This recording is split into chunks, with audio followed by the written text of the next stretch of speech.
Salut tout le monde, bienvenue dans l'épisode 2 sur Minecraft Droppers of Horror sur Bedrock édition. Voilà, je filme à la suite parce qu'en final j'avais envie quoi. Ça fait quand même peur tous ces bruits quoi. T'as l'impression qu'il y a un truc qui va vraiment venir quoi. Ah, c'est quoi l'histoire déjà? Je ne sais plus. Night of the Missing Pet. Et j'ai encore oublié un truc. Voilà. Night of the Missing Pet. Zombie loved his cat. He called her Emmy, and they went on all sorts of trips together. They went running by the river, climbing over rocks, and lazing under trees. But the most fun was when they terrorized the local villagers of Wheatburn. Emmy would lure the villagers around corners with her soft meow, where Zombie would be waiting to scare them. But now, those times were over. After their scare trips, Zombie would be tired, but Emmy was always still full of energy, so she would venture out into the wild on her own. Sometimes she wouldn't be back for days, but this time it was much longer. After a week, Zombie went out searching, and he found her by the riverside, bruised and broken. The villagers had taken their revenge on his cat, Emmy. Zombie was stricken with grief and hate. His friend, the mad scientist, tried to comfort him, but Zombie couldn't shake it. The villagers need to pay, but they would wait. First, Emmy needed to be buried. Zombie took her body to the local graveyard, where he began to dig hard and fast. He didn't look up until he was surrounded by the dirt walls of the grave. When it was deep enough, he climbed out to get Emmy, but she was missing. He looked everywhere, but he couldn't find her. The only person who knew he was burying her tonight was himself and his friend, the mad scientist. Zombie looked up at his friend's castle. The lights were on in the windows, the strange contraptions working their green smoke. Maybe the mad scientist wasn't his friend after all. Oh. Il ne nous pas juste là.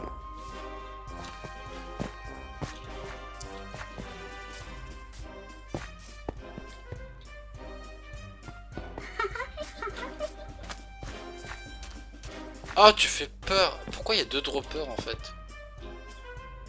Non, je change de map.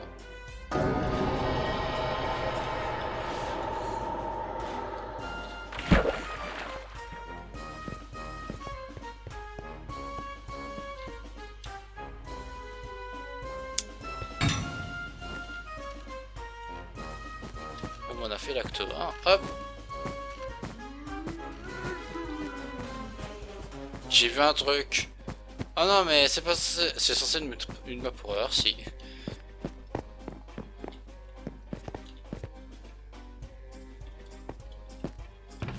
On prend un livre, on prend ça, je sais plus où j'ai mis. Ok, c'est bon. Zombie quickly ran up to the castle and burst through the door. "Mad scientist!" he yelled. "Where is my cat?" He raced through hallways of armored knights, shiny swords and crest shields, but he couldn't find the mad scientist's laboratory. Zombie would get lost in this castle before he found Emmy, but it didn't matter. He had to do it. He had to avenge her. He burst through door after door, pushing over armor stands and decorations through the castle. Destruction and rubble followed in Zombie's wake. He would level this castle to the ground if it meant finding Emmy, but he didn't have to. He turned a corner and saw the telltale green hue of his old friend's experiments. A tall iron door with metal grates stood in his way. "I'm coming, Emmy," Zombie said, and he pushed the door open. Non, jette pas l'histoire. Parce que là, il n'y a pas en fait. Je pense que c'était juste. Il fallait juste pas aller au dropper là.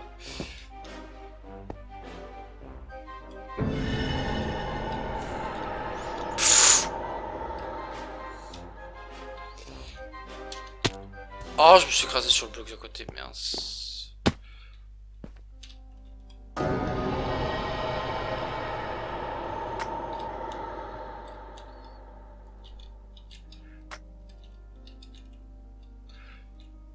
Et voilà.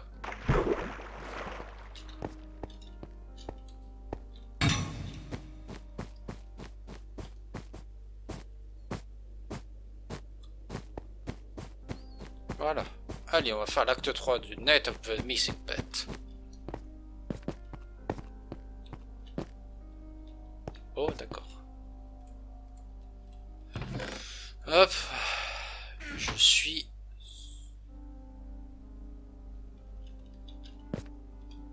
The mad scientist's laboratory was just as difficult to navigate as the castle. Bottles and jars of strange green liquids sat on shelves and desks. Otherworldly tendrils poked out of walls, and mechanical spiders with human heads skittered across the floor. Zombie would destroy all of it if Emmy was harmed. Every last bottle and tube, every table and chair. Zombie would even tear down the stone walls. And the mad scientist himself? He would rip him apart like paper, shred him to pieces. First those villagers killed his cat, and now his only friend stole her from him? No, Zombie would not stand for this. He ran through the laboratory, knocking things over as he went, the mechanical whirs of the mad scientist's machines droning in the distance. No doubt he was already performing experiments on Emmy, experiments that he was going to stop. The droning became louder. Zombie was getting closer. He heard a laughter coming from behind a door frame. He rushed to the door, and what he saw made his jaw drop. In the center of the room was Emmy, hooked up to a machine, alive and purring, a greenish tint to her fur. A greenish tint. Le problème c'est qu'il faudrait traduire, donc... Oh! D'accord, mais l'un ne doit pas être bon en fait, je pense que c'est ça. Ah, c'est juste qu'il y a deux voix en fait. On en parle de ça sur un blog de... Franchement, oui.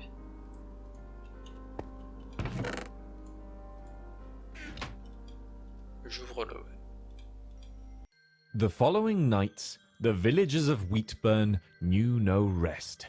Emmy let out blood-curdling shrieks into the night, and Zombie chased down any villager trying to find the noise. Even when she went alone, Zombie wasn't worried. Emmy was invincible now. She was a zombie, just like him. D'accord, en fait. C'est juste que le zombie était... Oh... Ah non, mais ça c'est... Bon, bah écoutez, on a fini l'acte 2.